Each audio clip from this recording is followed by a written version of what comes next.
Thanks,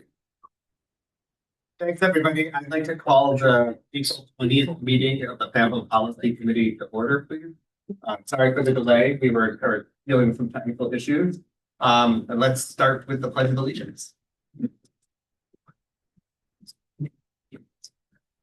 I pledge allegiance to the flag of the United States of America and to the republic which advances one nation under God, indivisible, with liberty and justice.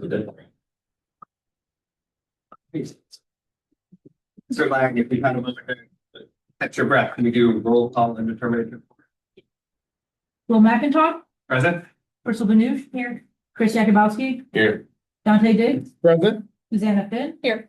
Lori Hayes, Here. Greg Henyon, Here. Gannon Holmes, Here. Drew Mullins, Present. Robert Schneider, Here. Pamela Young. Present. Here we have a quorum. Thank you. So just briefly, give you guys a quick update on the technical issues. Mr. Lang has Zoom pulled up on his laptop, so we are sort of public and being recorded that way. We are not going to be able to have the screen unless they get it fixed for us. So if you have a laptop or something and you can follow along with the presentation in your packet, I would suggest pulling up the website, the agenda on the FAMPO website. If you guys say when we get to the presentation stage, you can follow along. All right. Item number 4, approval of the agenda. Second. Second. There we go. All in favor? Opposed? No. Okay. Item number 5, public hearings. We have 4 different public hearings this evening, and this is the time when members of the public are welcome to offer comments and questions. Let's take first item 5A, the public hearing on the resolution 2645, adopting an amendment to the FY 24-27 Transportation Improvement Program to add a new project UPC HGAA01 for the Healthy Generations Area Agency on Aging to acquire 2 ADA accessible vehicles. Do we have any members of the public that would like to address the committee on this? Seeing none, that public hearing is closed. Moving on to item 5B, resolution 2646, adopting an amendment to the FY 24-27 Transportation Improvement Program that a new project UPC HGAA02 for Healthy Generations Area Agency on Aging, operating assistance transportation services for older adults and individuals with disabilities. Do we have any members of the public here who wishes to speak to this item? Seeing none, I will declare that public hearing closed. Let's move on to item 5C, resolution 2647, adopting an amendment to add a new project UPC HGAA03 for Healthy Generations Area Agency on Aging, operating assistance / mobility management for older adults and individuals with disabilities. Any member of the public wish to speak to this resolution? Seeing none, public hearing is closed. Now, item 5D, resolution 2639, directing a public comment period for the draft Fredericksburg Area Metropolitan Planning Organization, Title VI Program Plan. Any members of the public wish to speak to this item? All right. Seeing none, I declare that public hearing closed. And I assume, Mr. Lang, there's no letters related to any of these items? Not for the public hearing, so. Okay, thank you. Now we're moving on to item 6, public involvement. Comments and questions from members of the public are welcome at this time. Are there any members of the public that would like to address the committee? All right, Mr. Watkins, and it's 3 minutes. 3 minutes. Where's best to stand? So on the pier, By the dead technology, perhaps. I'll stand right in front of it. Good evening, members of the policy board. I'm Alan Watkins, the resident of George Washington District in Stafford County. Safe to say I've been very interested in the transportation issues of our region. I've been asked to speak to you tonight because something rare is about to happen for the first time in 2.5 years. Next month, I will not be attending one of these meetings. At that time, I also have not missed the CAT or CTAC meeting either. I think it's safe to say that there's nothing that's potentially going to be more impactful in this area than trying to build a bridge across the Rappahannock. Regionally, as outlined in the methodology for the LRTP funding, we're looking for transformative projects that provide connectivity and build capacity. Now, based upon the level of service modeling that was completed for the southernmost half of the 25 modeled intersections, there's no tangible beneficial reduction in delays there when comparing the no-build option to option C. I'm not sure if this board can consider this to be transformative, that being the case. When I first started attending these meetings, I recall distinctly comments made by this board that not only did we need a new bridge, but we needed more than one bridge. And unfortunately, the bridges have not been built in the many years that we had hoped they would have been constructed. If more than one bridge, where could it possibly go and when? Available land is certainly scarce and costs will certainly rise quicker than we want. CTAC came up with a potential solution that may or may not be the best, but the only way to find that out would be to initiate a study. To necessarily involve Spotsylvania County, a connection to Route 3 could potentially be more impactful than one singularly connecting Stafford and the city. We don't know, but we can find out. I don't think it's a reach to anticipate that by creating a wider dispersed grid, that it would be more transformative. The benefits to all three jurisdictions could be analyzed. As it stands right now, with a single bridge, all drivers, north or south, would be funneled through one single intersection, burdening visitors who desire to visit Central Park, but they would face extensive, unattractive congestion.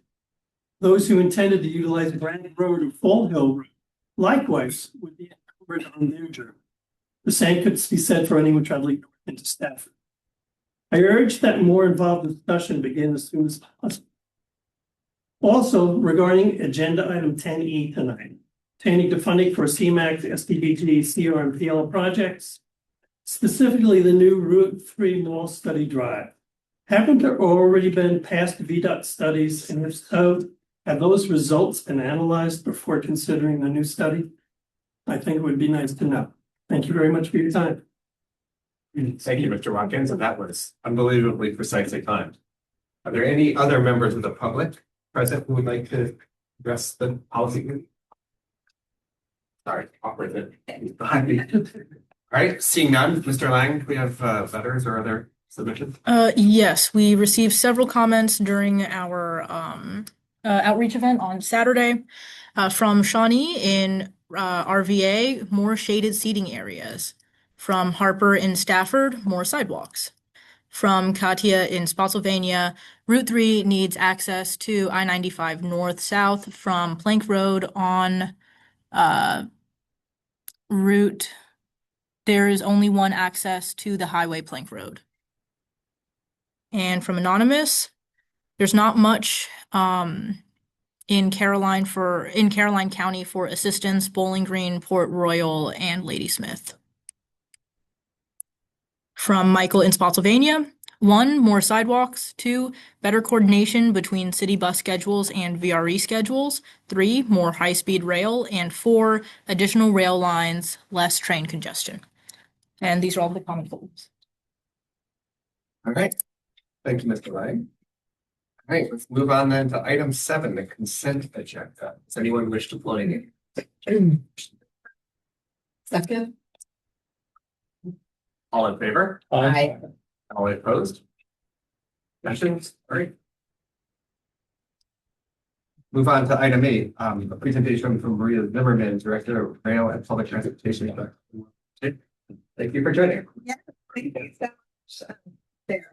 So it's nice to meet you all. Some of you I've had a chance already to get to know. I'm Maria Zimmerman. I am the new director of Virginia's Department of Rail and Public Transportation, just started in January. And I was really wanting to meet with you all tonight in part. I will confess I am a regional planning junkie nerd, have done a lot of work over my career working with MPOs that I think are one of those levels of government a lot of folks maybe don't understand, don't know exist, don't really we see like the value or the mechanism that you all play and the importance for this region.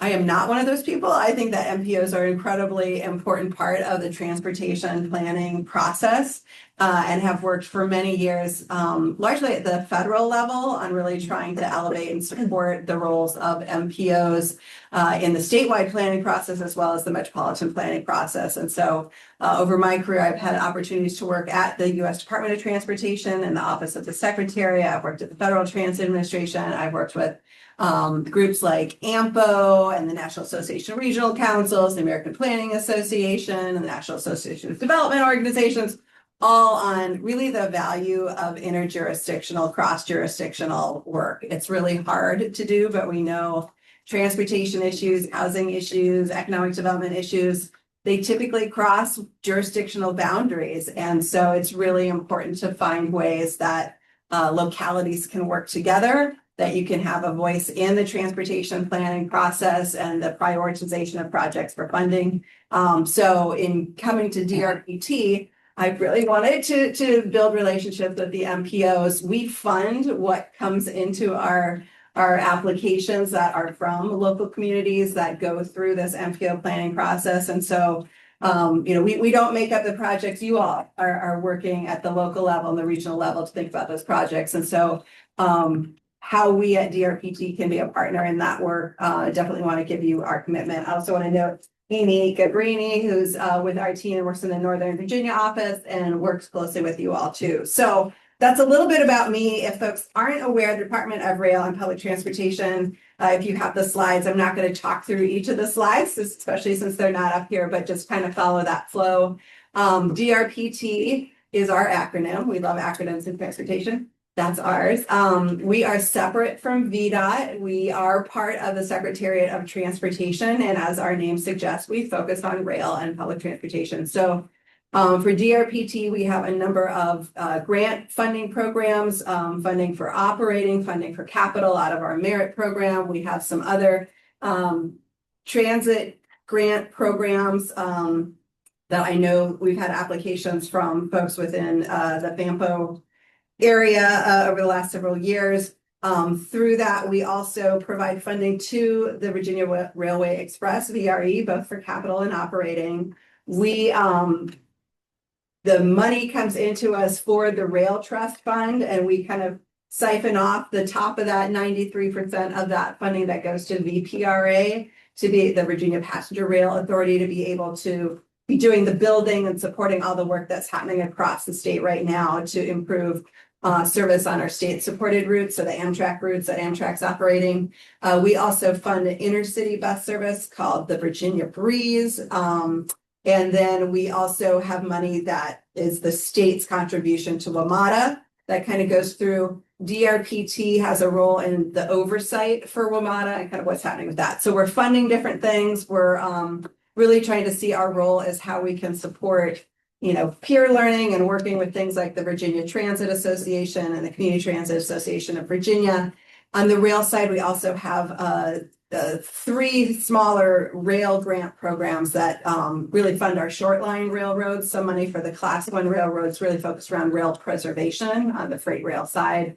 And then another program that's the Railroad Industrial Access Program, mentioned because a lot of people don't know about that program.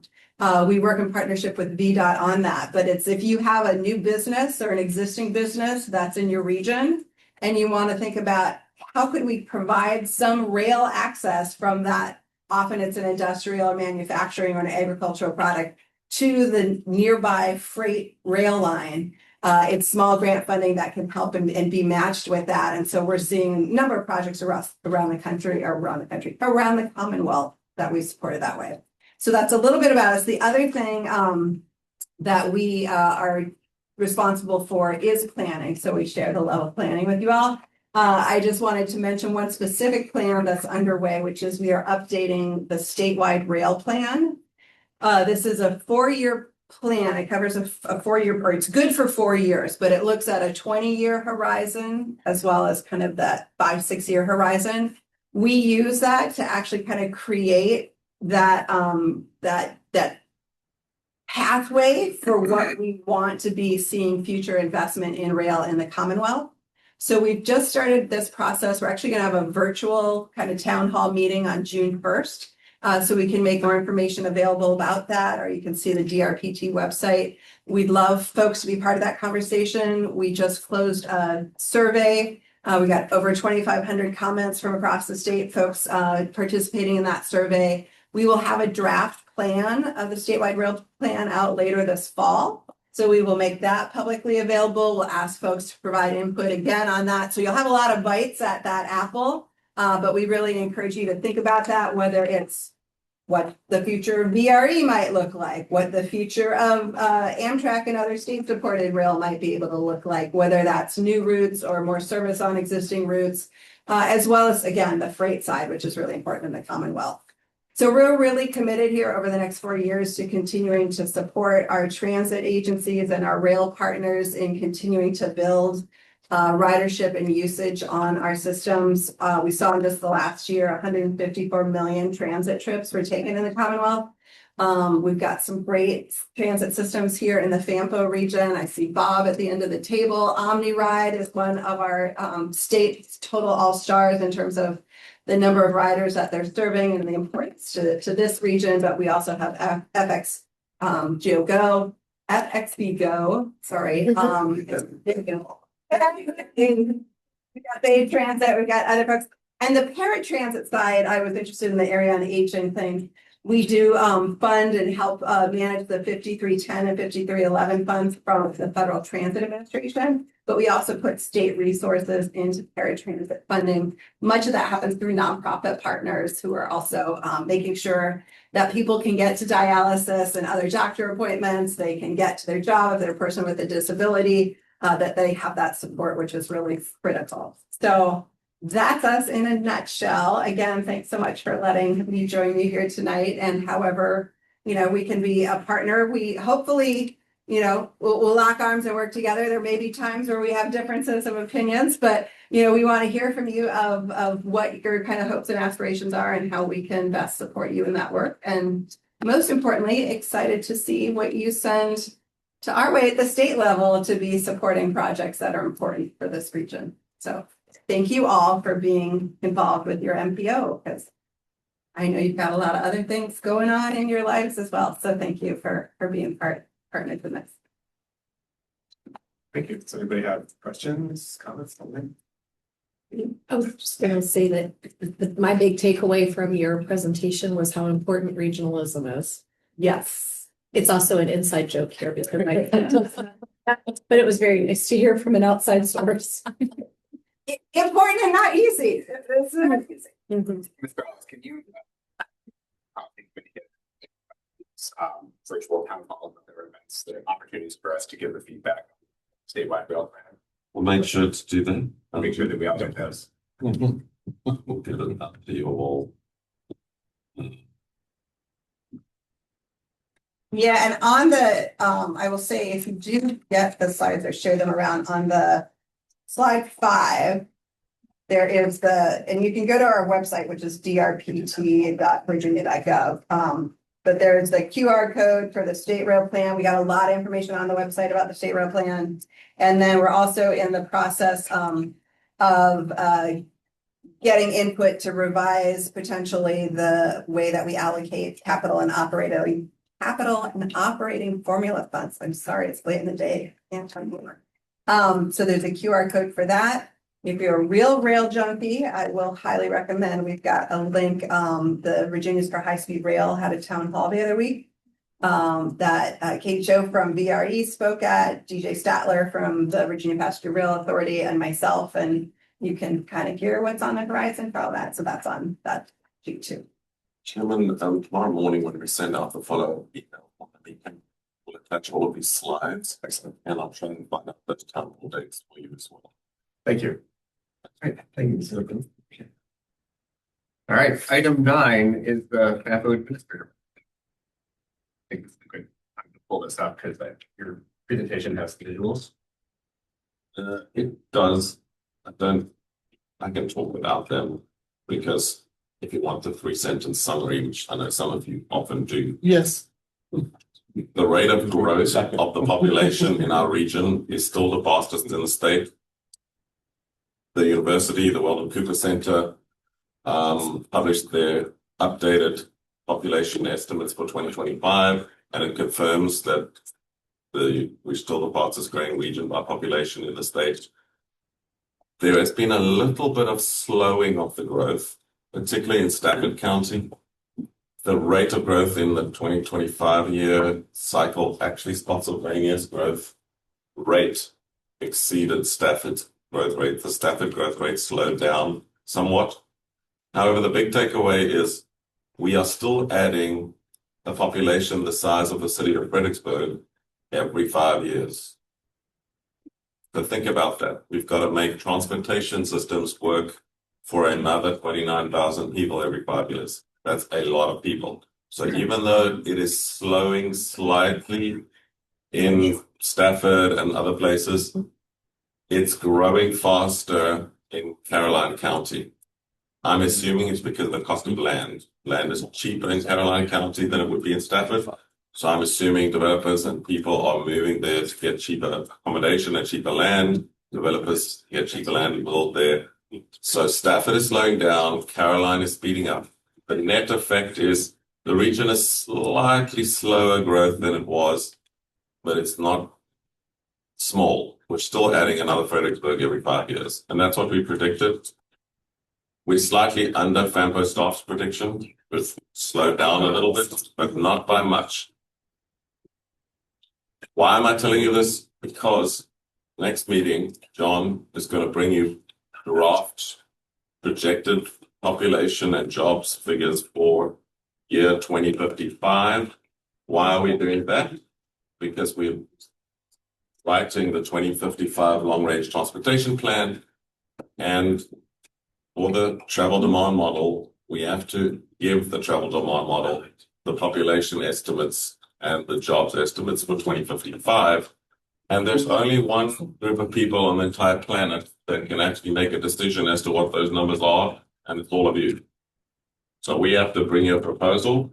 You have to all decide what you think the population is going to be based on, you know, what's happened in the past, what we think is going to happen in the future, and get projected numbers for 2055. Those will affect the travel demand model. So it's not just pick random numbers. We will bring you some advice. We're going to meet with the TAC. The TAC will look at proposals, make a recommendation to you all as to what they think is a good number to pick. And we will then send that information over to the VDOT modeling department. And they will work with us to update the travel demand model so that we can use it to model the new projects that you all are going to ask us to put in the long-range transportation plan. So that's why I'm telling you this about the population, because we use these numbers to project what the likely future is going to look like. That's all I need to tell you. And the slides have got actual numbers for you, and you can see the actual numbers. I'm not going to read them all to you, but I think you don't want me to do that. How long have we been the fastest growing region? When did we take that? It's 25 years now. 25 years. All right. Thank you. All right. Does anybody have any questions for Mr. Hollis? All right. Let's move on to item 10, action discussion items. 10A is resolution 2648, directing a public comment period for the draft fiscal year 2027 unified planning work program. Thank you, Mr. Chair. FAMPO's Unified Planning Work Program, or UPWP, is our business plan that's proposed this evening to commence a 30-day public comment period. Projects in the plan allow staff to proceed only after the policy committee provides formal approval, and if consultant services are required, only after formal task orders or contracts are executed. We're required to adopt each UPWP prior to the end of the fiscal year.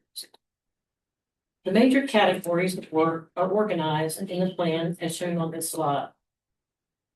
They are in the categories of short range, long range planning, land use planning, congestion management, public participation, corridor planning, and other special projects. The following slides provide the FY26 accomplishments and new work plan proposals for FY27. The next slide. This slide highlights the major accomplishments for FY 26. We've received the grant agreement from FHWA in March for an FY 24 Safe Streets and Roads for All, SS4A, partial award for 3 road safety audits in Spotsylvania County, Brock Road, River Road, and Orange Plank Road.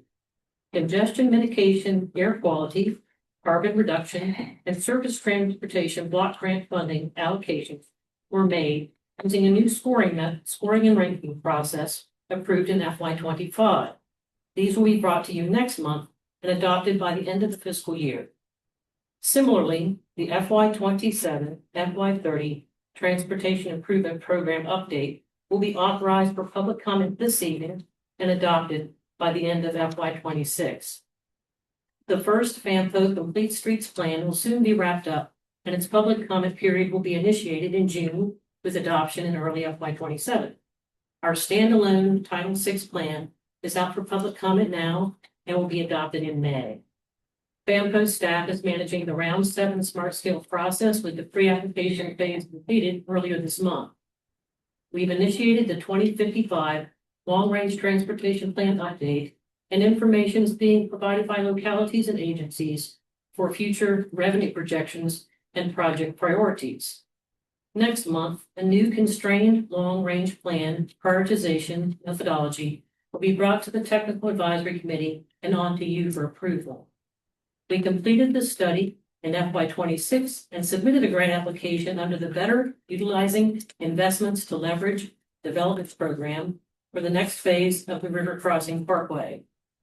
Next slide.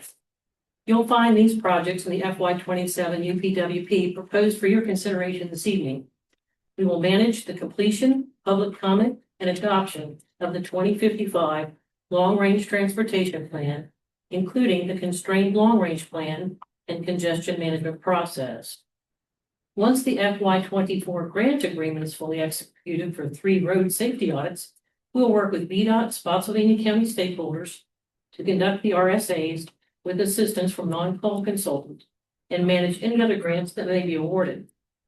Potential studies to be conducted in the FY 27 FPWP include a high-capacity transit study and a traffic analysis for the extension of Mall Court from Route 3 to Town Center Boulevard, as well as others authorized by the Policy Committee.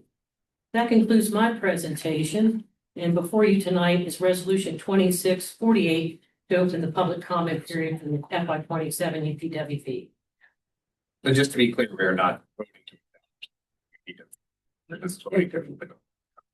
To approve our 48. Second.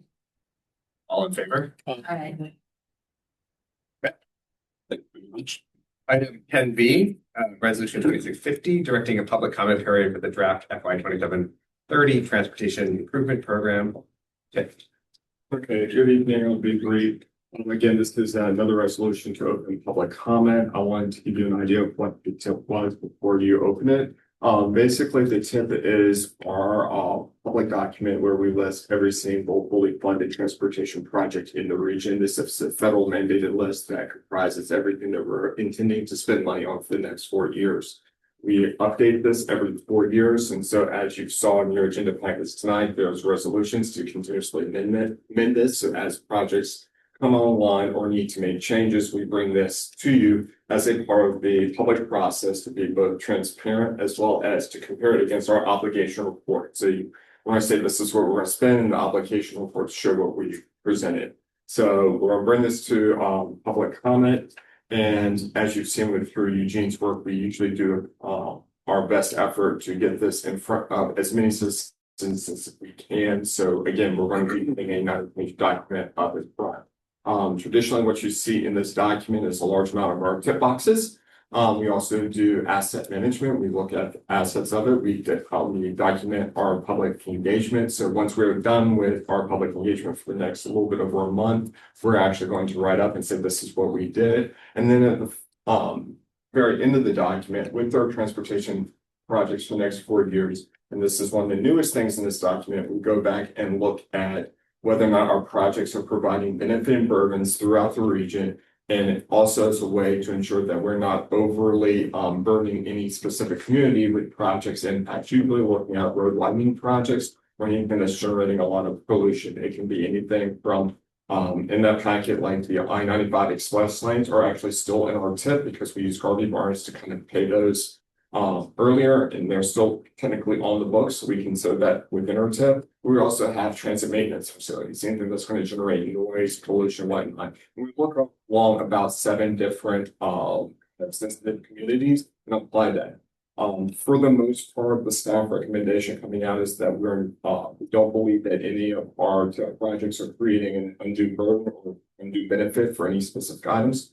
Except for we do want to at least be cognizant looking forward is that the under 18, particularly in North Stafford area, we have a higher concentration of those under 18 and a slightly higher concentration of like road widening projects and improvements. So it's not necessarily a concern at this moment, but as the tip is amended into the future, that's something that staff is going to be paying attention to. So again, our action item that we're requesting for 2650 is to open public comment for this document. Just one comment from me, excuse me. I've been ill, so I've got a horrible voice tonight. On top of my accent, it must feel awful to listen to. But anyway, the key thing about this document is no state entity that is involved with transportation may spend money in our region without the project first being in the tip. It's not happened in my time here, but hypothetically, you could refuse to put a project in the tip and then block it from getting funding. It's a nuclear option. We don't do that.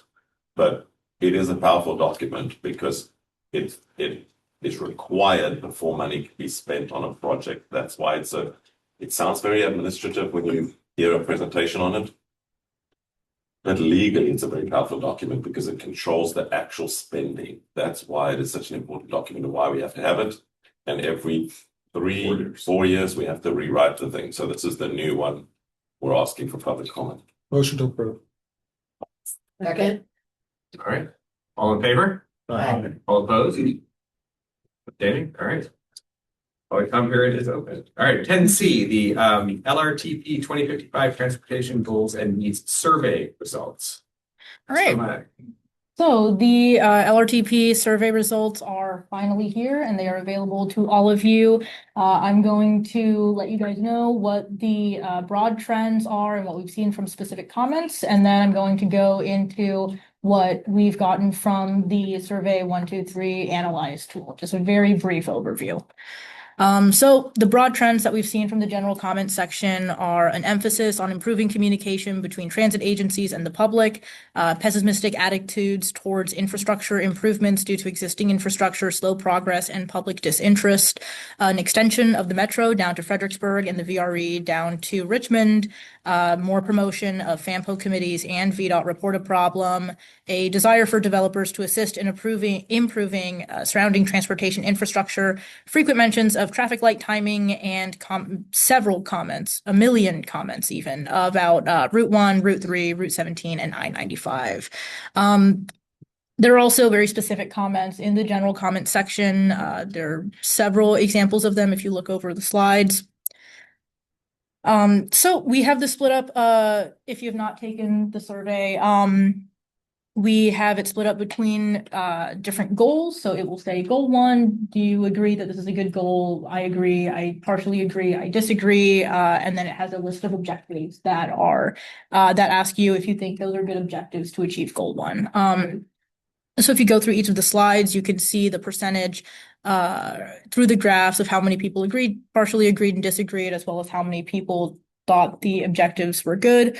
For goal 1, the top 2 objectives were to develop an interconnected multimodal transportation system that is convenient, accessible, and affordable to users, and to examine and implement physical and operational roadway improvements that will lessen traffic congestion.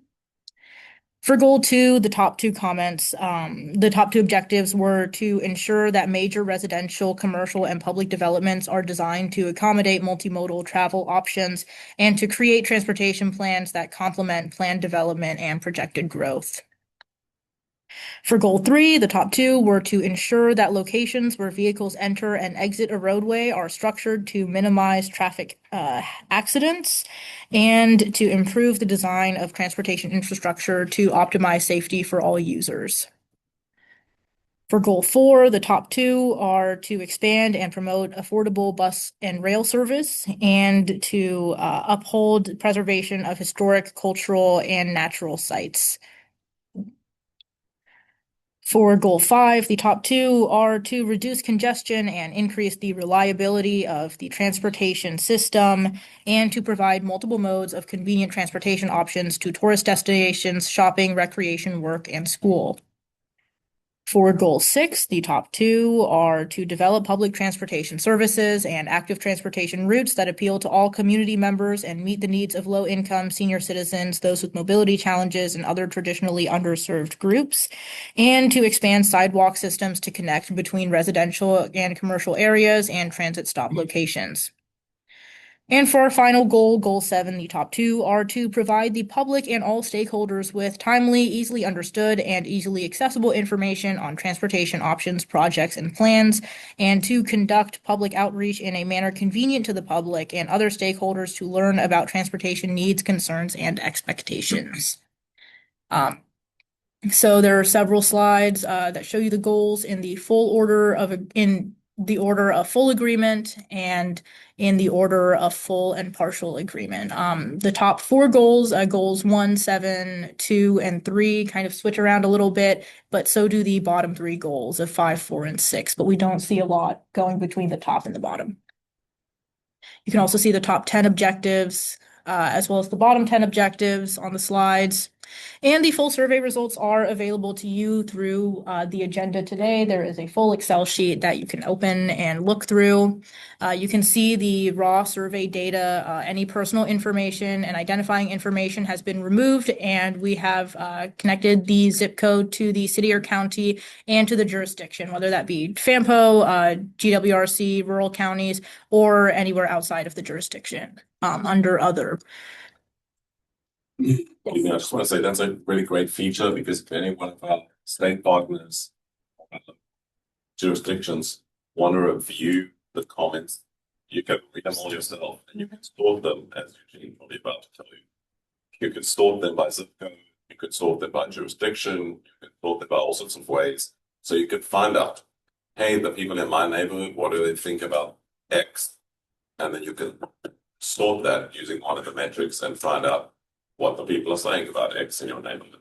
You can also see the breakdown by jurisdiction through, again, the Survey 123 Analyze tool, and that splits up the survey data into all responses from Fredericksburg, Stafford, Spotsylvania, from the rural GWRC counties and the other counties. You can review comments on the survey data tab. And our next steps, in May, we are going to review the comments and the survey data. We are going to develop the LRTP goals and objectives and present the draft LRTP goals and objectives to the committees to endorse and approve. Do you have any questions or comments? I will happily take them. Thank you. Yeah, thank you.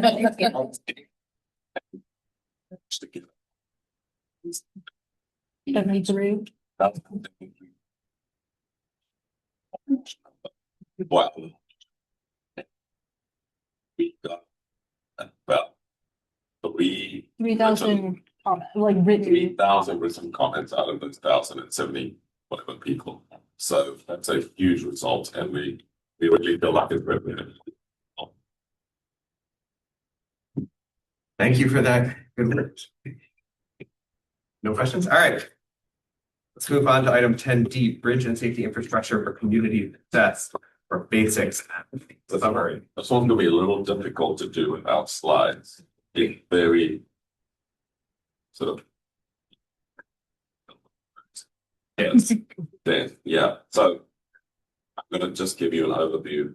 These slides were actually on your last agenda, but we had a few things on that agenda, so now it's suffering the same fate again. We can all. Yeah, we can. You can see the slides, right? Okay. For your own. Okay, great. All right. So, what is the Basics Act, the Bridges and Safety Infrastructure for Community Success Act? If you know anything about the parliamentary system, it's not an act in the bill. It only becomes an act when somebody acts, and nobody's acted yet, so it's a bill. But anyway, I'm calling it an act. It's I think a House bill in Congress that's now going to be worked on. It's a bipartisan effort. Both large parties have come together to talk about what we need for transportation. And then there's this thing called the LOTS Coalition, which includes FAMPO, the American MPO, basically organization, the national organization, the National Association of Counties, National Association of Regional Councils, et cetera, have all gotten together to review this thing. And they are raving about it. They think this is the best thing since sliced bread and that we should all support it. In fact, they even keen for us to write letters to Congress to tell them to support this thing. It might not be as good for state DOTs, depending on how much money they allocate, but it's going to be really good for MPOs and for rural jurisdictions. It's not the surface transportation reauthorization bill. What it is a bill which is going to be included in the surface transportation reauthorization bill. So it's a part of the surface transportation reauthorization bill that Congress needs to approve by September-ish. 1st of October, we have no transportation bill that is active after that. The current Infrastructure and Jobs Act runs dead on the 30th of September.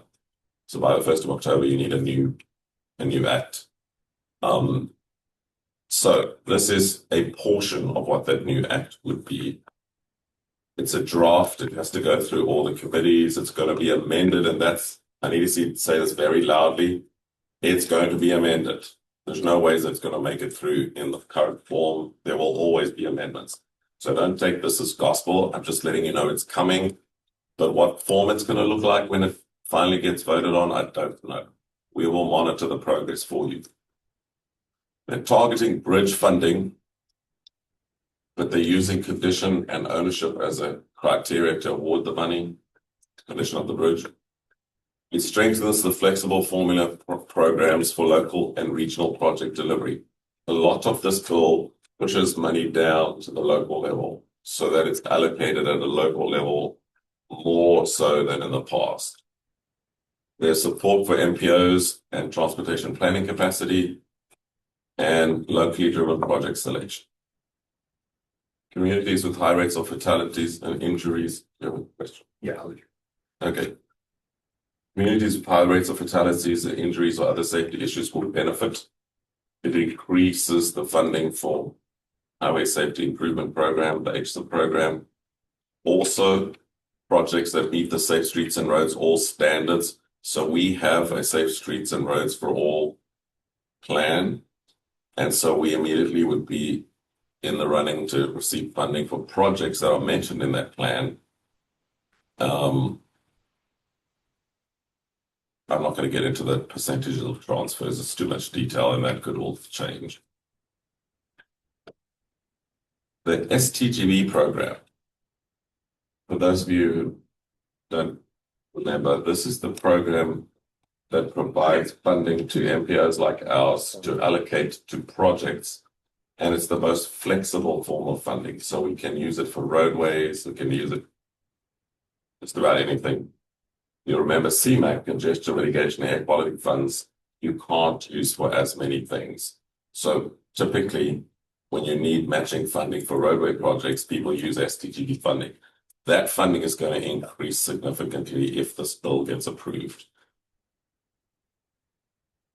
MPOs and RTPOs, Rural Transportation Planning Organizations, are required to be consulted when states obligate percentages of the bridge funding, and there's a relation to the TIP. Projects in the TIP will get priority funding. Something I'm going to talk to you about tonight, later on the agenda, is what we call Metropolitan Planning Funds, PL funds.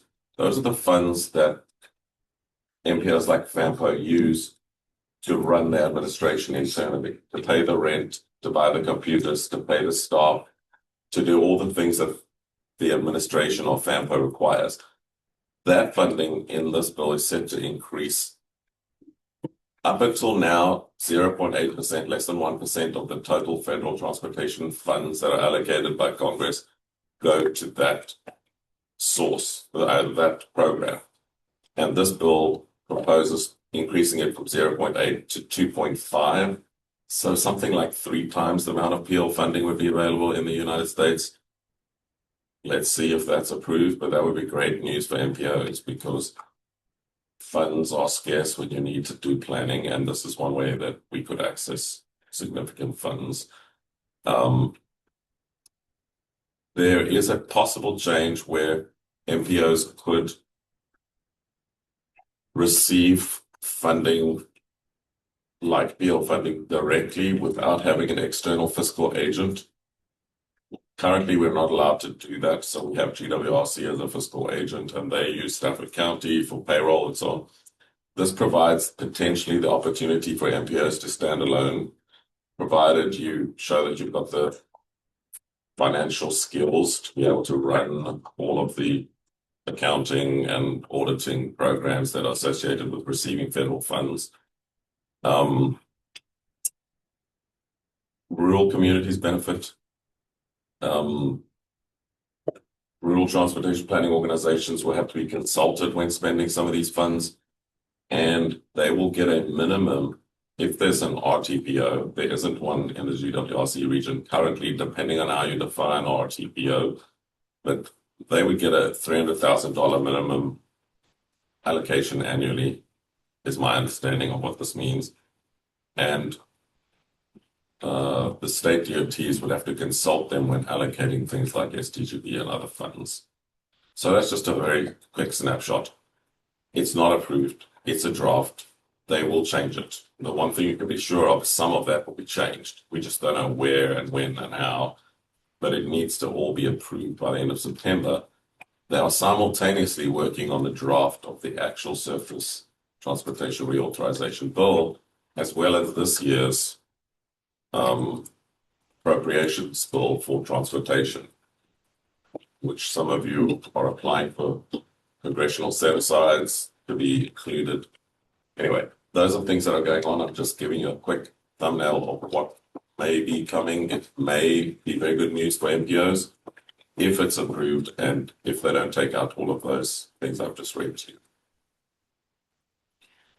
Happy to answer questions, although please don't ask me very detailed questions because it's a moving process and we only get the slides that are provided to us by these various organizations. I used to draft legislation in South Africa, but I haven't worked on any of these congressional bills. So when you say it targets bridge funding based on condition of ownership, what does ownership mean in this context? Well, some bridges are privately owned, some are owned by the state DOTs, some are owned by all sorts of bridges may be owned by a city, a town, a county, a state DOT, and it seems to me that the general direction of this bill is to push funding allocation to the lowest available level of government. So the bridges that are owned by localities are likely Are to likely be to get- advantaged in this formula? But yes, how, I don't know. Right. Don't hold me to that. We still need to see this thing come out in the wash. So there are just some general trends that I can comment on based on the slides that we were given, but let's not go too far down that road until they finish with their red pen crossing and adding, and then we'll do another presentation when we have some further information. It's potentially very good news for us. It's very good news for local communities and it's very good news for MPOs if it gets approved. Might not be good news for state level organizations because there might be a trade-off, right? You can't magically make money out of, well, some people can, but there's a trade-off. If you're giving more money here, where you're taking it from, that's the first question that we need to be asking, and it might come out of state. Well, I just chime in. Please, Dan. So the current federal infrastructure bill, the Infrastructure and Jobs Act, IJA, yay, it had a lot of money, unless you don't like a lot of money, then it wouldn't be a yay. But one thing that was notable, it was historic funding. It created 39 new discretionary grant programs. So it's like there is a grant program for everything, right? Too many, in my opinion, it's overwhelming, a lot of grants. But one of the other things it did, which was very unusual through those discretionary grant programs, is that for the first time, localities, MPOs could like directly apply for funds. So I think this surface transportation reauthorization that Congress is debating right now, there's a macro argument going on of should money mostly go through states and then states are allocating and doing the state thing, which has kind of been the tradition of the program. Or should there be a different pathway where localities get more direct funding, which has been a fight for quite a while. And so I think this is kind of a new version of, based on where we are now, what we learned worked or didn't work with IJA, going like, what does this discussion look like going forward? So I think whether or not it's that specific bill, I think it's helpful for Congress to know where might people land on this debate. So I know the AASHTO conversation just happened, the APT conversation, and so these big organizations that are all on different sides of that, perhaps. But I think that's the fundamental issue: is do we think more federal money should go to direct local recipients, or would we like to have the model where state DOTs that have more of that structure, have more of the capacity, can deliver things, and there's pros and cons on all sides of that. Correct. I don't know if Greg, if you agree, but to me, that's like the gist of the argument around these bills at the moment. Sure. It's extraordinarily premature to offer any type of opinion on this. One thing to keep in mind, though, it does seem they're triggered on ownership. So ownership means a different thing to the county than it does to the city of Fredericksburg. So in that regard, this may not be as revolutionary or groundbreaking as your potential thinking if it's all gonna, so if the bridges are all getting steered back into us because we're the owner. This may not be a mechanism to gain. Councilor Home. Councilor Finn. I had two things. One, I was reading in the UPWP that there was something written about like the drastic decrease in planning funding was of noted concern. So would the PL funding, the PL funding was of like noted concern. So I wrote that down. I was like, oh, should we be concerned? But then this says that it increases the PL funding to 2.5. So this would help with that? I mean, like Yes. So what I'm going to present to you in a little bit under E, 7E, is the CMAC STTB allocation, but also this coming year's PL allocation. And this coming year's PL allocation has dropped.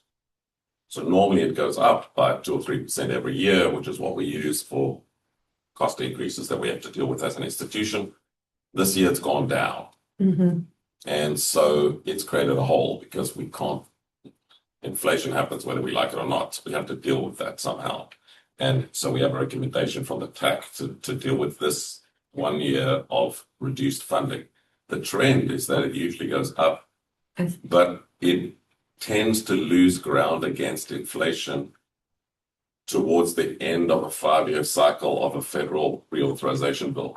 So there's always a big jump in year 1 of the federal reauthorization bill. So therefore, inflation hasn't happened yet. So it's quite good money in year 1. And then year 2, inflation starts to happen and you don't quite keep pace with inflation. So by the time you get to where we are today, the last year of the cycle, we've lost ground money-wise to inflation.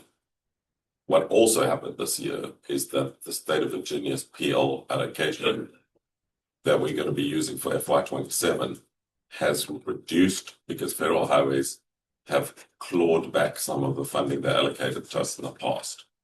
Right? So there's, I think, about $60-some thousand that was clawed back. So that on top of inflation puts us this 1 year of FY27 into a drop in funding.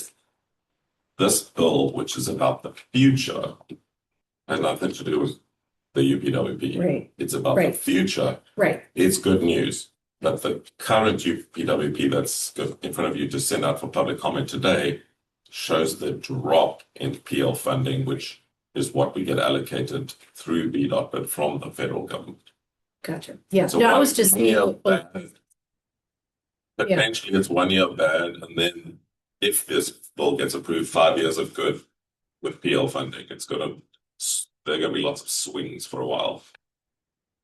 That my second question for me is, if this goes through and more of the local MPOs, the funding goes more directly to that, what's the formula for how an MPO would get the money? I guess I'm wondering if it would kind of level the playing field, so there wouldn't be so many winners. We think about Northern Virginia, Hampton Roads, Richmond, and then like, I don't want to say losers, but so would it level the playing field some? So formula funding is allocated to states by the federal government based on population usually. Most Okay. of them think of by Yeah, and population. then some of them have like lane miles. And then there's additional things. The state of Virginia is not allocated those funds to whomever the intended recipients are. In the case of MPOs, we get CMAC, SDGB, and CR funding. Sorry for using all the acronyms, but like that gets sub-allocated to us based on a formula, and the formula is also linked to population. So when the Census Bureau changes the population numbers every 10 years, that has an impact on the formula that BDOT and actually DRPT use to allocate the funding to MPOs. So it's again formula based on population plus some other factors. There's often set asides, and we helped out the Petersburg MPO because they didn't have formula funding. They used to get sub-allocated some of Richmond's formula funding. So we've now, well, not we, the state, created an independent funding column for them. So some of the funding we would have got from every MPO has gone to fund them independently of Richmond. So that was a wrinkle, but our population went up. So our numbers were trending up until this year. Now suddenly there's a blowout. So it'd still be pretty much population. Population plus some other factors, not just Population plus. And the plus thing are driven largely by your population, right? It's like probably gonna have more BMT, you're gonna have more transit, you're gonna have more of the things that have more people, right? So. Mhm. Coastal Thank Trip. you. Thank you. So you noted as well that having recently reemphasized the importance of the transportation improvement plan, knowing that this may or may not be coming in some form, what do we need to include within the transportation improvement plan to prepare for what might be an emphasis on completing bridges? Are there projects that we should nothing think proactively about? So for the transportation improvement plan, there's nothing we can do because at the moment, because the TIP is not theoretical money, it's real money. So John will tell you he's not going to put something in the TIP if it doesn't have any actual money on it. Fully funded. Fully funded. Got it. Right. So we don't put anything in the TIP if it doesn't have any money. So we won't do anything until that bill has been approved. The money's been allocated to the state allocates it to us. Then we've got actual money to allocate. Until that point, we don't do anything. It doesn't mean you can't start scouting around for potential projects in the future, right? So we can start. It's good to always have a pipeline of projects, and it takes a while to develop a project. You don't just say, let's build a new road here, and then you straight away have the money. There's a whole long process. So it's good to always be looking around for, if one day we get money, what would we like to do with it? So that when we get there, we've started work, done a study, done some cost estimates, done some measurements, got the ball rolling. Can we be doing? Yes. Great, thank you. In the UPWP, which is the thing you just put out for public comment, Yes. there's a section that says, and any other studies or projects the policy committee officially requests us to do. So you can officially request us to do something provided we have funding and man hours to do it, but you can request us to do something as a staff. Well, because he has to call, he would have to call for a vote and he's the chair. I'm an abuser of the So I guess after 5.5 years I can say this. one of the things that we as staff quietly resist, that we don't tell you all, is one of you wants a project really passionately and no one else does. We have to quietly not do anything because we can't run after one person's pet project. I mean, there has to be some This is regional- not a surprise to us. yeah, that regional agreement. So if it's a great project, we might help you prepare presentations so that you can convince other people, but we can't move forward if it's. Well, I guess based on that, then my request for discussion would be if while you're monitoring this, it becomes more real and it firms up and you think it's more likely to succeed, then at that point we could discuss directing staff, asking staff to look seriously at scoping, 1 to 3 things that we have ready on the shelf. We'll absolutely do that, and we have a couple in the documents that you've seen today. I'm not going to see before next meeting. So there's a couple of little smaller studies in there and things which, if you authorize us, we'll be cracking on. You may wish to add new ones. That's entirely up to you. Okay, anything else on this item? No. No. Okay, all right, let's move on to 10E, the new round of funding allocations. So this is, thank you, Chair. This is what I was talking about earlier. John really should do this presentation, but for some reason I've been lumped with it. So I shall serve.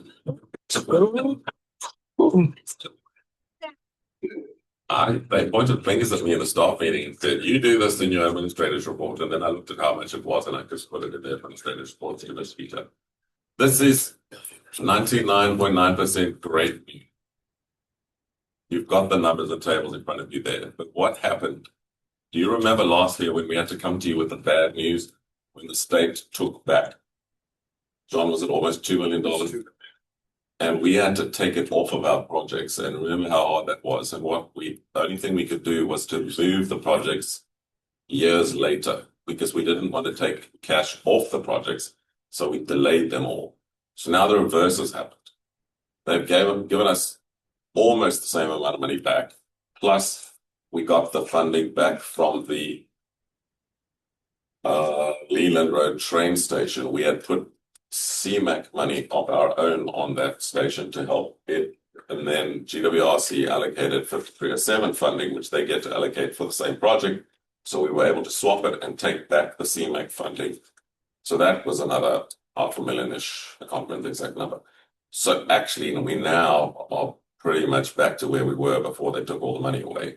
Plus, we've got the new year's worth of allocations for FY31 and 32. So this doesn't tell you what projects we're going to put it on. This just tells you the numbers have come in. We have to allocate funding, and these are the amounts of money we have to allocate. So if I could just pull up my slides on my phone quickly. So the totally new money for FY31 and 32, which we have not allocated, is just under 10 million, $9,858,000, right? That's totally new money. And then the money which has come back to us is 1.653 million. So what slide are you? So that is slide number 4. If you look at the last line across the page in that sort of peachy color, the draft overall increases, that's the money that they gave us back. So it totals 1.653 million. And then the next slide 5, that's totally new money. For FY31 and 32, as you know, we allocate every second year now, not every year. So we have 2 years worth of funding to allocate. So that's 10 million. So, you're looking at $11.5 million that we're going to be allocating in the next month to projects. And John has given you a list of the 9.8 million new money, how it breaks down per jurisdiction and per TMA set aside and all the different set asides and things. So those numbers are not absolutely final, but they are approximately using our new methodology, what the allocations would roughly look like. I say not final because we also have fiddles. We have to try, your project is urgent, so we have to try and move it up into an earlier year, and somebody else's project is late. And so it sort of messes with the allocations. We try and keep it exactly like that, but there's, like John's got one project in It's no secret. John's got one project in Spotsylvania where there's $300 or something that doesn't work. So, you know, we massage and try and make it all work for everybody. The money that you asked us to allocate to the bike ped counters last some months back. On the next slide, you'll see there's slide 8. Out of that 385 money in FY27, we're planning to allocate that money and then the mall court modeling. And the plan there is to find out whether there is a viable project. So it's a small amount of money to establish whether we should be spending more money on this or whether we should stop, right? So it's a small amount of money to do a modeling study because VDOT doesn't want to advance that project if we can't show that there's a realistic opportunity for success. So that's what that is for. And then the little bit of bad news is what I told you earlier is on the next slide, slide 9. Remember, I said to you that the PL funding has gone down. So that you can see the new money is the green line at the bottom, the green row at the bottom. You can see it was 506,000, 541,000, 577,000, and then it would have gone up by another 3% or so. But actually it went down to 560.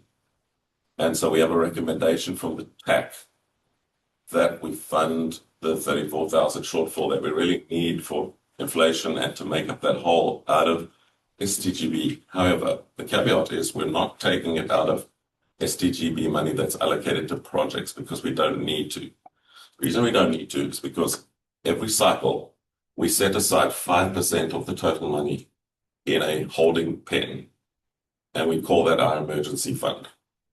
And when something goes wrong, like sometimes a project has cost overruns and we have to try and make it good or some, things happen, we very seldom use it. Now, the money that we allocated for FY26, we've not used. So it's still sitting there. So what we normally do is throw it back in the pot, give it a good stir and throw it out on other projects. This time we could take that 34,000 out of there. So it doesn't affect anybody's project. It's using the reserve fund to fill this hole. And that's what the TAC recommended that we do. And that is the only real not so good news out of all of this. The CMAC allocations and the STGB allocations are good news for us. They've made us whole again from what they took away and given us a good amount of increase over FY31 and 32.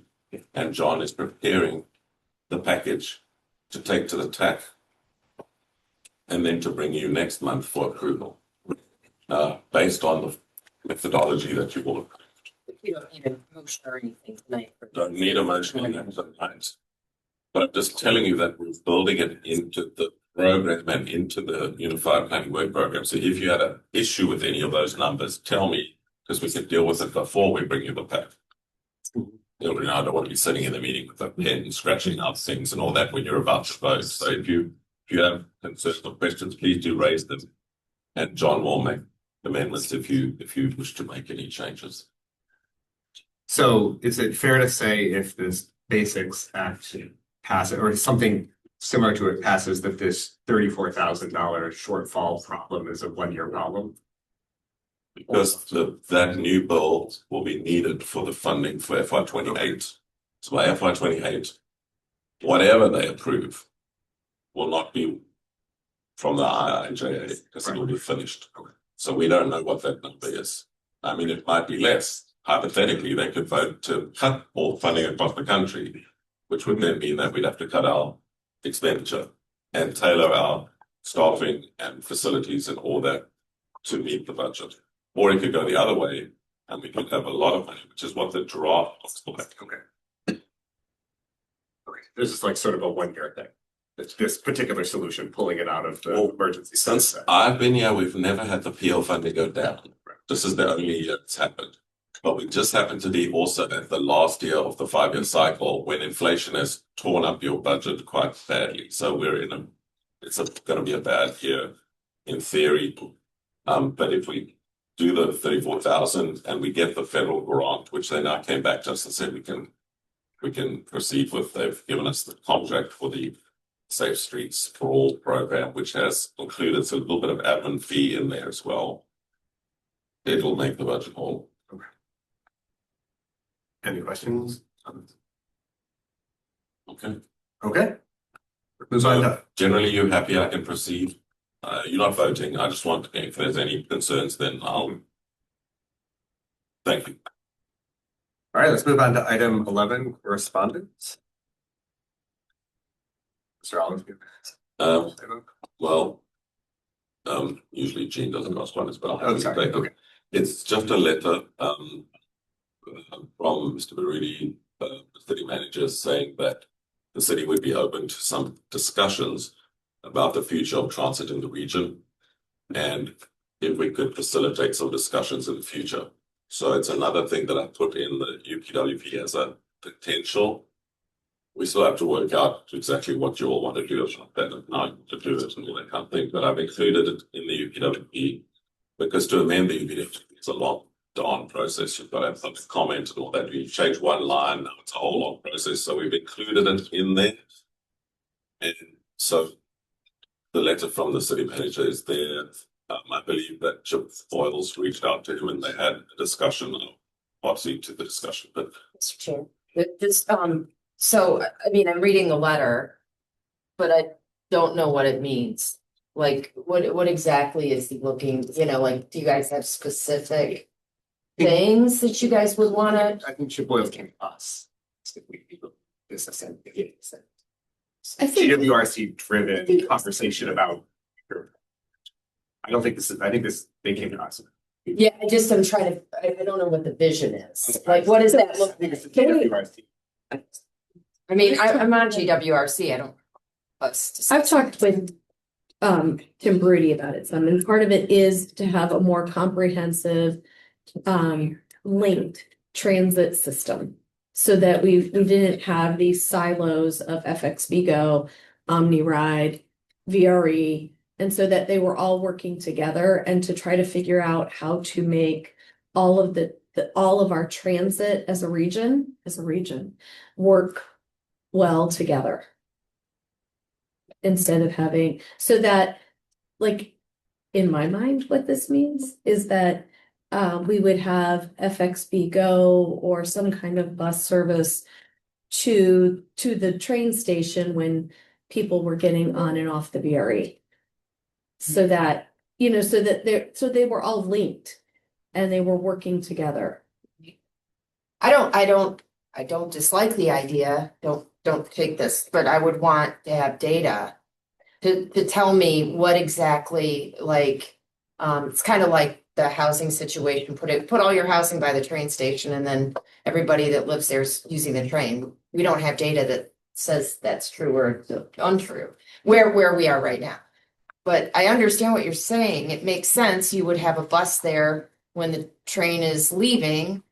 Well, So it's just like an example, but it's just to get to, so that the transit is all working together and not siloed. And so the study would look at what we're doing now and how we could improve that. Is the way I understand it. I'm guessing it's to have some formal discussions about the future vision for transit.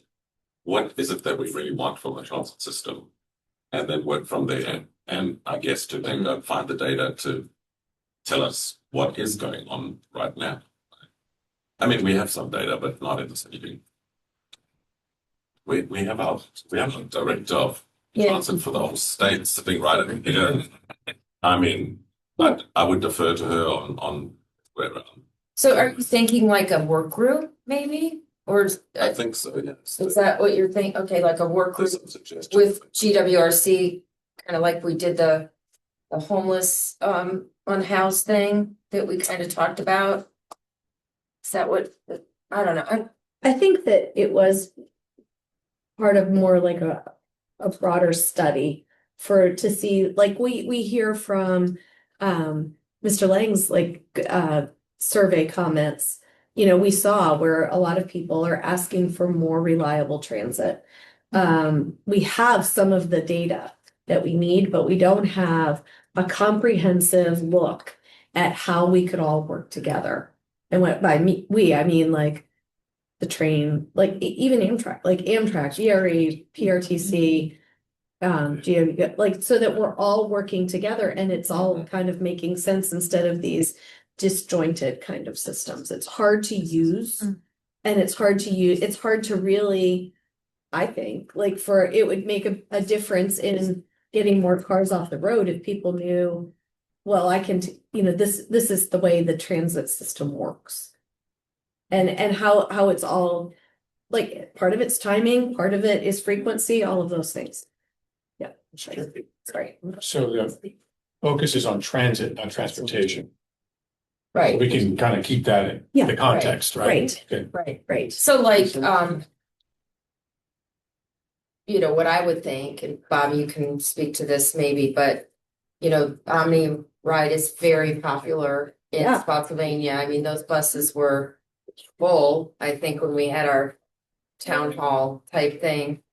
But it's at a separate location than the VRE. So if the VRE is not running on time, you couldn't make that split second decision to go and take Omni Ride Right. and switch over, right? Because you'd have to drive and you may miss it. So is that the kind of thing Yes. you're talking about? Okay. Yeah.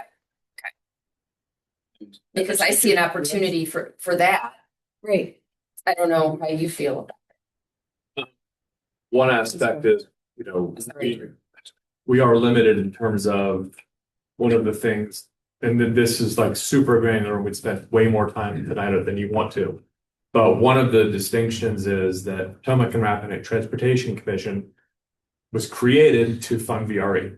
That's its origin story 40 years ago. And since then, that's become less and less of our focus.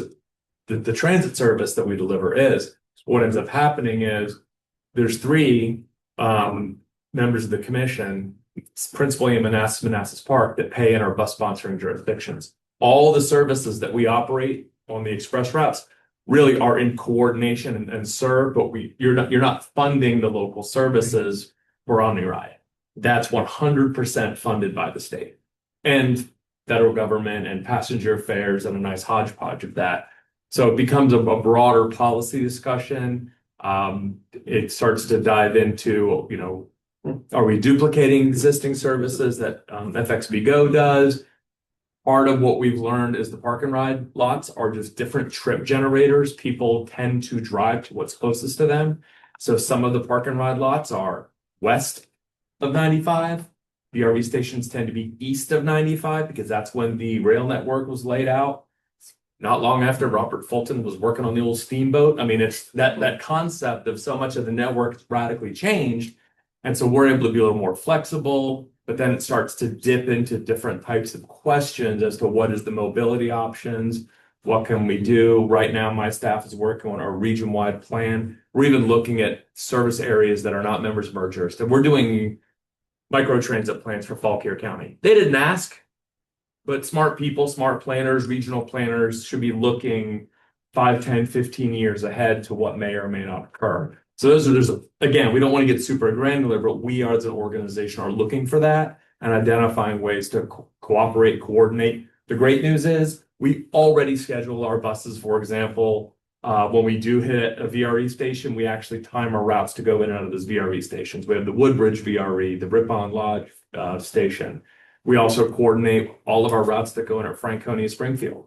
On our Route 95, we're coordinating in Rosslyn, Boston. We're coordinating just region-wide is what we do because we are the premier service for getting people where they need to go. We have a 1,500 square mile service area. And with that, we have to connect to other transit systems. Otherwise, we're futile. It's a futile effort in what we do. So that's my soapbox. No, that's Climb off of it. and just to piggyback just as for a second, because the rails are east and you're west, is there any opportunity or not so to marry those or bring those together to bring you guys out to the rail? There is first to get into limitations of funding. Are we creating overlap? Then it's hard. It's a lot of policy level questions that we would eventually maybe need to clarify in our partnership with the RPT, et cetera. But I So- think if you have to get the vision of what it is you're trying to get to you can kind of work through. You can cascade. What you're even trying to get to, it's easy to just have inefficiencies and. Those things like. Any type of granular, how do we efficiently make interconnections between different. Just reading through this email, the plain ask is from Mr. Boyles is the work would be to begin discussions and directions on how best to develop a regional transit visioning plan. So this is not, let's figure out how to move the pieces on a chessboard and make them line up correctly. This is an overarching vision or what we should do. Supervisor Mullen, then Supervisor Kowalski. Yeah, this is something that Bob and I were talking briefly about this. The end of the line transit folks who originate and come back here don't have the options that those of us north do with the interwebs or interconnecting. So I could see the merit in, can't believe I'm going to say this, but those people who do take OmniRide and would take VRE back if they couldn't do the OmniRide sync are still at the mercy of the VRE schedule. So if they parked at a OmniRide spot and they ad hoc need to stay in DC longer, or there's something they have to do, now it's cutting into their decision-making process. Whereas if they can go to take the latest VRE in Spotsy and then get a FXBG Go transit bus that takes them, that just happens to cycle through certain areas.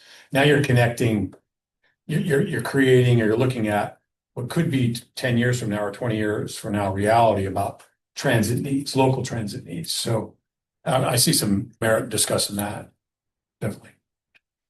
Supervisor Kowalski. Does that make any sense? I don't know if any of this makes sense. I'll just put it this way. Then what are we doing? If we don't have a plan of what we're doing, then what are we doing currently? Are we just flying without a plan? And if so, then why are we spending so much freaking money on a plan on stuff that we don't have a plan for? I'm not understanding because this comes up all the time. The city loves transit, commuters love transit, and that's fine. But Spotsylvania, you take out, and I love that everybody's down here in the heart of Spotsy because we're not a built up area down here at all. It's gonna take you. It is, but it's easier to just Uber. But the thing is, and so and again, I'm not against that if it works for the city. I just would like to know what we're trying to accomplish before we go in there trying to build this big, beautiful plan that might work up in Nova and might work in denser areas, but we don't have that density, nor are we trying to get that density to do what? What is the final push for all this? Because all I see are just more dollar signs coming up to do more greater big things that I've been around here many, many years and on this board for many, many years. And we hear about this all the time and how wonderful and everything is going to be. This is what we need to do to not fix it. But if we didn't do this, for example, VRE is one of my favorites because without VRE, 95 would come to a standstill. Mm-hmm. And yet our parking lot over at VRE was built for 2,000 cars or so. It's never been full, and we've been on there for 15 years. So the numbers we're not hitting those numbers is my point. So why not? What are we forecasting that we are hoping to get to that people are not using? Why are they not using it is a question. Now I'm not against doing that, but I'm against building a system based upon what we want people to do and not what people will do. I don't think this is about building a system. I think this is about studying. The questions. To Mr. Henyon's interpretation of the email, which I agree with, I think this is precisely designed to answer the question. Or it might be easier just to call Tim and ask him what he meant. I think that. Or Mr. Boyles, right? I think it's not like the condition, right? Yeah. This is the city saying we're willing to participate. Mr. Boyles. But it was also Tim, because I brought this up at a city council meeting and Tim and Chip talked. Yes. That's why, so it is to your point, why are we spending money Like right now, we have these disjointed systems. If we can get them to work together somehow, but we don't know how to make that, how to even, if that's, how to do that. You know, where we are right now, and maybe more people would be taking the VRE if it were easier for them to get there. Or if it were easier for them to get home, if they got stranded in DC and couldn't get VRE, but they could get Omni Ride or vice versa. So for me, if I could, it's even bigger than that, right? I know PRTC has their vision and their goal and their strategic plans. FXB Go does as well, VRE does as well. All of these units strive to be the best at their own sector of the transportation network, right? At their own piece. But as a region, what is our goal for transit? Is our goal, you know, I think I've heard some people say FXB Go is just a social service program. Is that really all it is? Is that what is the appropriate level that we as a region feel that FXB Go should be funded to and focusing their efforts on? Or is the effort to complete the commuter transportation network, right? Where should we as a region encourage our transit partners to work together? That's the question that I would want to So answer. that would be the discussion. With what? That would be the discussion. That would be what I would hope the discussion would be. I mean, a good question to start with, what do we want from the system? Right. What do we want? Well, Do we want nothing? Do we want to shut it all down? Do we want to move more people on transit because the I-95 parks get worse? Do we want to, you know, what is it that we want? And if the region comes up with everyone finally agrees at the end of a conversation, these are the 3 things we want. I think then you can build service to achieve those things. Are we focusing on network within? Are we focusing on helping people network without? Fundamentally, we're trying to do both right now. Can we just go back to Boyle's Rudy and say, what do you mean? Instead of, we I spent think- 20 minutes interpreting an email and we still don't know what they're asking. I think what we're asking is that there be a study to figure out how we. Conversation. I don't think The we- conversation, fine, okay. There was no study. Well, in it the was in, email. Is this it gonna does cost money? mention that I think that's also what we could direct and ask.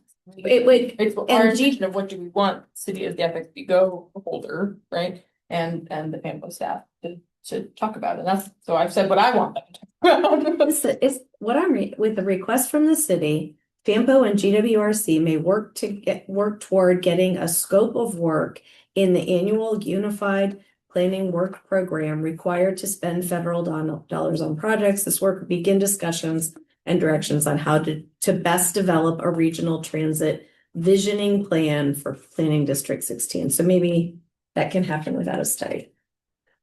Well, if I, one last thing, not to keep this dragging on, but the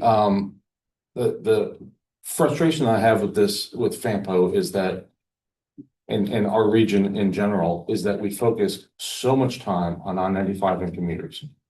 And our regional network, just trying to build a bridge to our neighbors is incredibly expensive.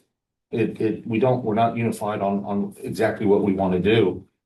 And that is where my focus is as a local elected official is, you know, sorry, the feds, we've run into trying to work with them on different projects and they said no. So I'm done with the Fed. I'm done with that.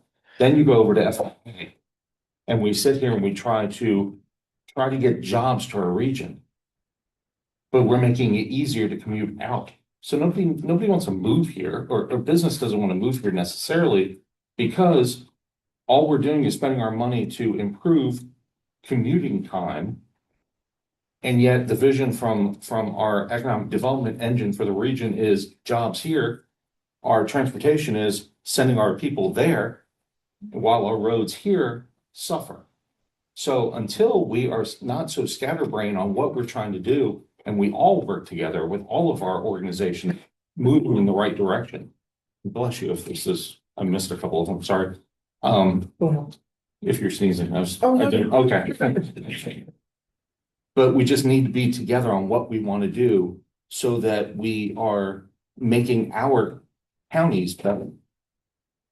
if you move here and you can't get to DC in less than an hour and a half and it keeps increasing, I'm sorry about that, but I'm sorry, my roads and getting my people around, getting my school buses around and my ambulances around come before that. Here. And we need to make sure that that happens.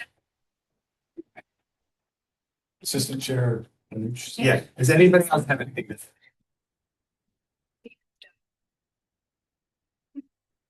All right, move on to item 5. So what is, Yes, so she is. this was not something we needed to vote on. No, this isn't. You feel it. You get 2 seconds. Let's move on to item 12, staff and agency report. We and staff are requesting that you move the June, not the May, the June policy committee meeting is 1 week later. The reason for that is we don't meet in July. We're going to open a number of important public comment opportunities in May, but there will not be 30 days between the meeting in May and the meeting in June. And that then means that we can't adopt anything until August, or we have to call a second meeting, or we have to do, in the past, we were advised by, well, I can say who, to adopt something with the, yeah, It's GWRC. no. The GWRC has a meeting on 1st of June. And the 22nd. So I'm gone on the 22nd, Drew's gone on the 22nd. We get where you want to move it. Got it. Heard. We heard it. Not meeting GWRC meeting on the 2nd. You on the GWRC board need to approve the budget on 1st of June. If you approve the budget on 1st of June, there are no more GWRC meetings till August. So therefore, that day becomes available. I think we're available. You said that. Yeah, I So a lot can't of do the people- 20th. I definitely can't do the 22nd. Are you guys, are you in town? Can't do it 22nd. You can't do the 22nd. Does anybody have a conflict on the 29th? You, 29th. can you do the 29th instead? Sure. Oh, well, you look like you have some. You can't do it. You can't. See this fish, huh? I'm bound for the 20th. Yes, you. Yeah. But does that put you in a bind? No, I think we just have, because it's about giving enough time. Okay. 2 weeks back, it's okay, it's just, we had to push it back to 20 people. Lord, don't agree with that. And there's also no GWRC meeting on that. So even if we don't adopt the budget, GWC does not adopt the budget, the 22nd. Tuesday, Thursday. Are we doing it at 6 o'clock? 5:30, 5 o'clock. Too late. I can't do 30. I'm just playing. I'm seeing him on the 29th of June. Thank you. That work? Everyone is putting it in their calendars right now. Yep. Stafford. Do it during the go, fire station. That we started. Formal vote. The whole. Don't we have virtual meetings? May have a virtual meeting if you wish. No, you can't do that because it violates FOIA. You have to have a quorum in the room. No. Not for we have FAMPO? 2. Full.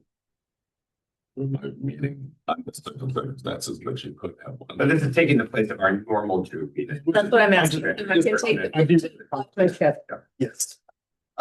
June 29th. Yes. Calendar, invite going out and. Okay, great. Then July's meetings and the holidays. Put that in the minutes if he asks that. We traditionally do not meet in July or in December. Yeah, totally. Okay. Smart scale, carried. I just want to let you all know that all of the regional pre-applications were submitted by the deadline successfully. Great. And I want to thank everybody involved with that. Everybody had unprecedented regionalism. They all communicated very well. I will be back in May with an update on the projects that are going to be proceeding to the full application phase. And then in June, on the 29th, I will need 2 resolutions from this committee, one for the regional applications and one for the locality applications. So that's it, unless you have questions. Jean? All right, the DOJ released a rule on the accessibility of web content and mobile apps provided by state and local governments, declaring that web content and mobile apps have to be accessible by WCAG 2.0 AA accessibility standards. That's web content accessibility guidelines. Yeah, the initial date for compliance was April 24th, 2026, so 2 weeks from now, but just today they released an extension of that deadline to next year, April 26th, 2027. So this is just to let you all know, you will see some updates to the website. There will be some changes in the way that we are doing presentations to make sure that we are compliant by that deadline. Is this the same thing as 504? Yes, I believe so. Thank you. Mhm. Jean, sorry, Becky. As most of you recall, GWRC and FAMPO submitted a Safe Streets and Roads for All grant application last June. We received a debriefing from the Federal Highway Administration with suggested metrics for a more successful outcome, and we propose to rework the FY25 project list to include the Spotsylvania County Tidewater Trail Multimodal Safety Improvement Project that experiences this short half-mile segment of Tidewater Trail between Glenda's Way and DeWitt Drive experiences extremely high fatalities and serious injuries compared to the GWRC region by lane mile. We'll be seeking authorization from the GWRC in their April meeting to apply for the grant and bring you the letter of support at your meeting in May. The grant submission deadline is Tuesday, May 26th. I just can I say something really quick? That I really appreciate the support on this. I mean, that light being there right now is huge. I mean, just, there were 3 fatalities at that light. I see people now stopping, pushing the button, waiting for the lights to change, and it's a beautiful thing. And so, yeah. And so I really, really appreciate everybody's support on that. And VDOT, Kyle Bates was very instrumental in that. And I appreciate him and Paul and Rodney with Spotsylvania County. So thank you. Sorry. When we get something that really makes a big safety difference, we need to celebrate it. And what we're hoping with the grant is to get the money to make that all Permanent, right. Mm-hmm. Mr. Chair, the last item is just the upcoming information tables that Eugene will be conducting. Just letting you know where and when now. Okay, item 13, do we have a board member? I do have a chair comment before Supervisor finish. That's me on it.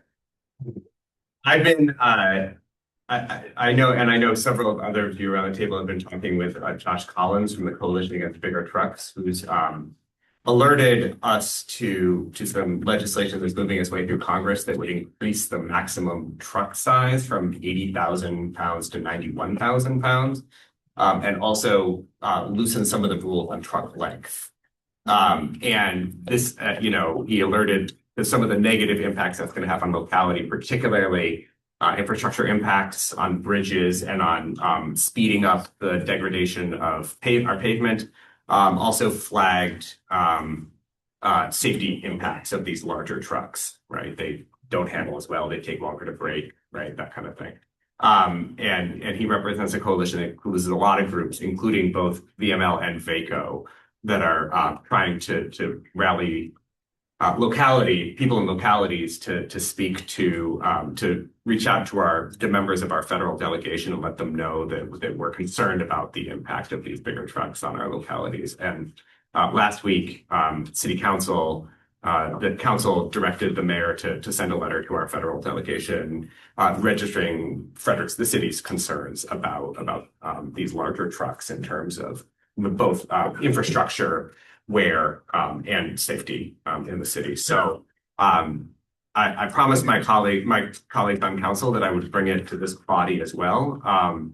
And on the theory that if we had consensus in this room, that this was something that we thought was going to be a problem for our region, that it might be more powerful for the federal delegation to hear from us as a region as well. So I just want to put this to you, to the committee.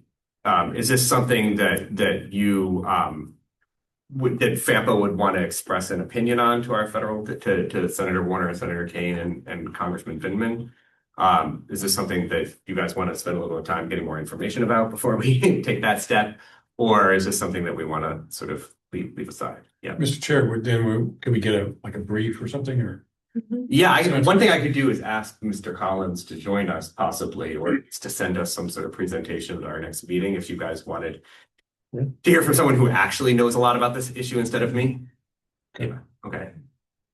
Mr. Collins? I can send you his information, yeah. And Supervisor Jake. I've had conversations with him at length, and from the other lens of the law enforcement perspective, when we talk about safety and the trucks and the extra weight, that is a big concern. Having work fatalities and seeing what could happen there. So we've had several conversations, and I know as a board and staff we're discussing it as well. So I think it's great to have him come. Yeah, I'm happy to if we can give us. One thing he flagged for us, and I think might be of particular interest to this body, is that none of the legislation that's moving through Congress that would authorize these bigger trucks includes any kind of money to help localities address the infrastructure challenges brought by these larger vehicles, right? You guys are thinking like dumb, right? But of course, but to that point, right? This is a change where we as localities and as a region would be very, right? Yeah, so okay, I will see if we can get more formal information in our. Mr. Chair, I had a question if it was possible to get a version of the same survey that we ran. And then I was thinking about introducing it at one of our meetings to the public, the various districts, and say, hey, we'll put it up on our website to collect data. Is that possible? On the question of trucks? No, the earlier survey that I think we didn't promote it enough in the county to get the data. Is that possible? Which survey are you talking about? The LRTP one? Yeah. Somebody, because we had 1,072. I mean, I think we could give you some reflections on how the kind of the other aspects of the county. Is that hard to do, or? I guess I'm not totally clear what you're asking. Are you asking to reopen the survey and collect more data? I don't know if it's reopen it, but present it, at least promote it through. The survey is closed at this point. Yeah, I was bad. I didn't get it. So it would be reopening the survey, or if you're looking for more data, I mean, I think that probably the majority of those people were a little more metropolitan focused people. So we could take a look at it. I mean, you could look at it, but in fairness, that we got 1,000+ answers from Stafford, Spotsy, and Fredericksburg, and statewide you had 2,500. I feel like our 1,000 is pretty good, right?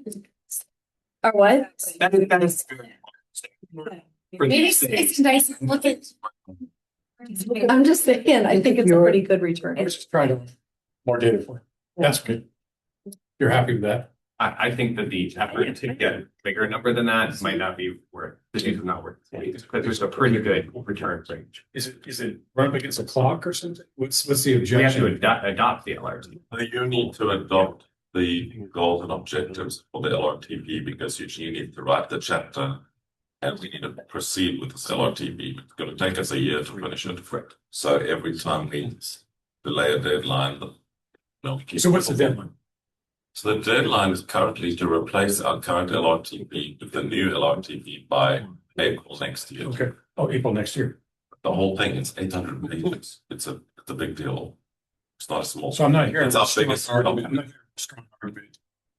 We're not offering it to a wider audience. I think the contrary, that Eugene has 800 pages worth of stuff to do in the next year, and so this phase of it needs to be done so that we can. I have no problem giving you the blank survey. Mhm. There's no problem doing that.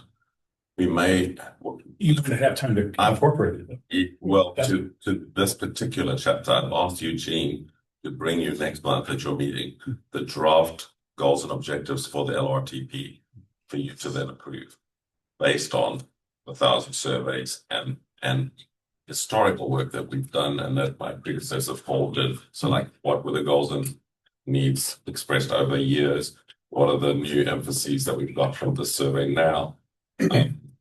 We could, I guess, use additional data in the rest of the LRTP, right? Because we still use public comment to influence like what we do about future trends. For example, there's a chapter on future trends and all that kind of thing.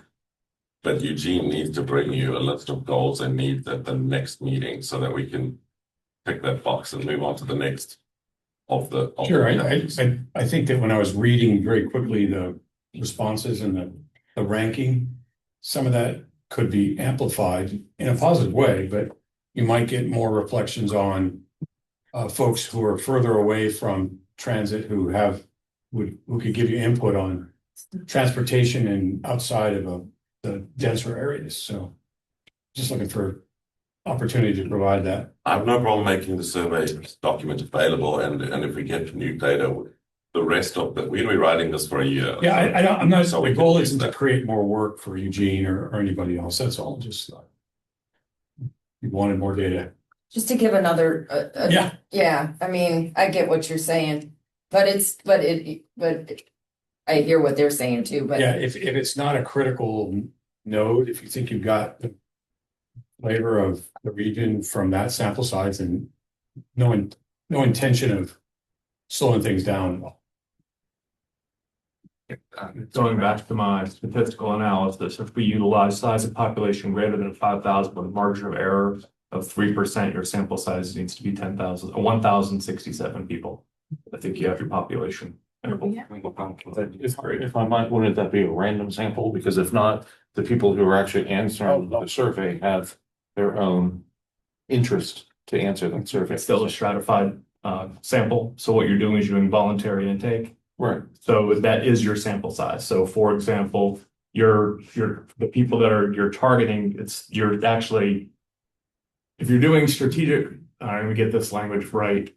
You could do clustered sampling or you're doing defined sampling. In this case, you're doing a generic population sample, but it's a self-selection in. So there isn't a defined strategy where you do like a randomized sample. So if you want to do a randomized sample, then you'd have to hire a consulting firm to do either phone calls, some type of survey. So then you're doing date of birth, gender, and you're doing other things to further stratify the sample.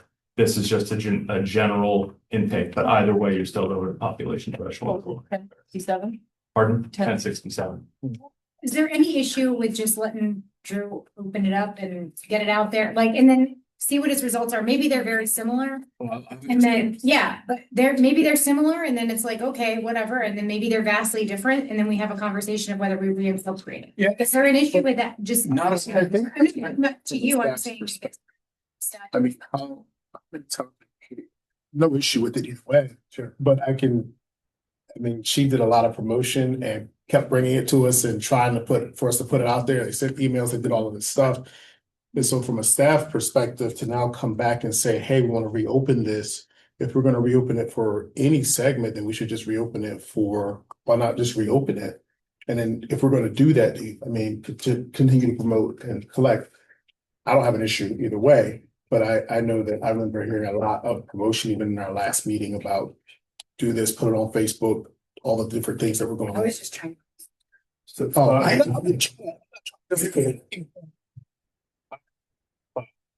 You guys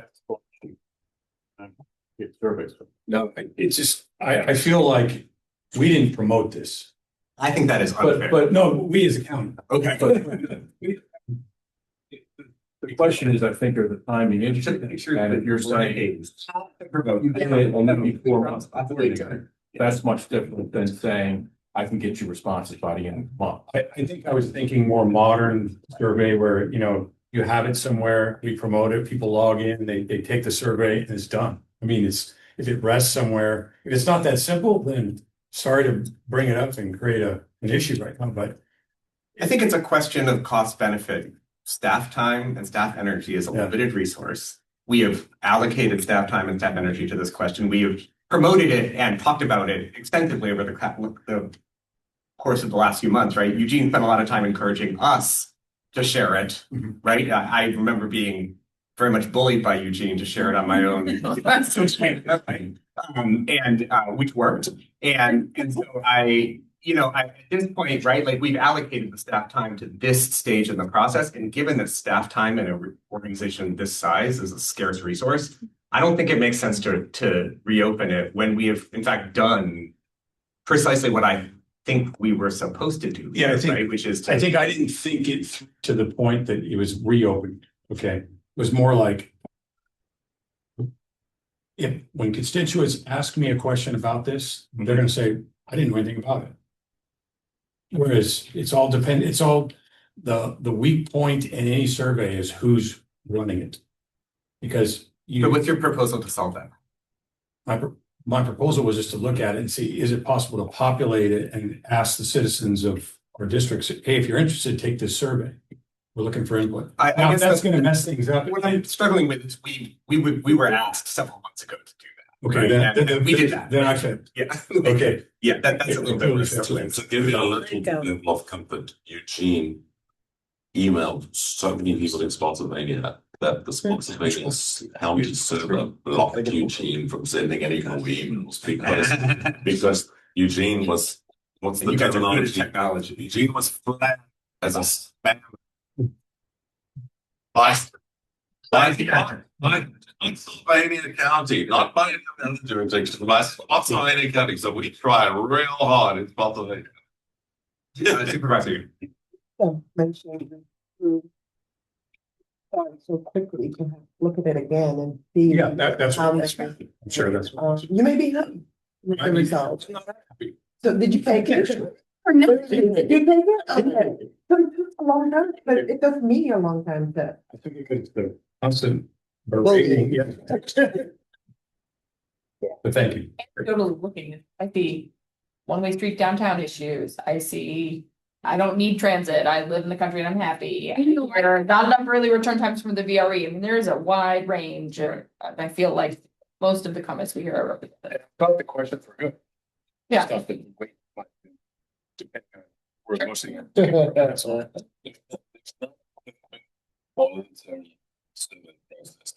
To get it to that extra level of perfection, what you have to do is employ people. Like you do in a census. And that costs a lot of money because you've got to employ a lot of people who have to randomly sample. And that's when it gets real pricey. All right. So I think our next meeting is on May 18th back at the GWRC building on Princess Anne. And with that, we are adjourned. Yeah.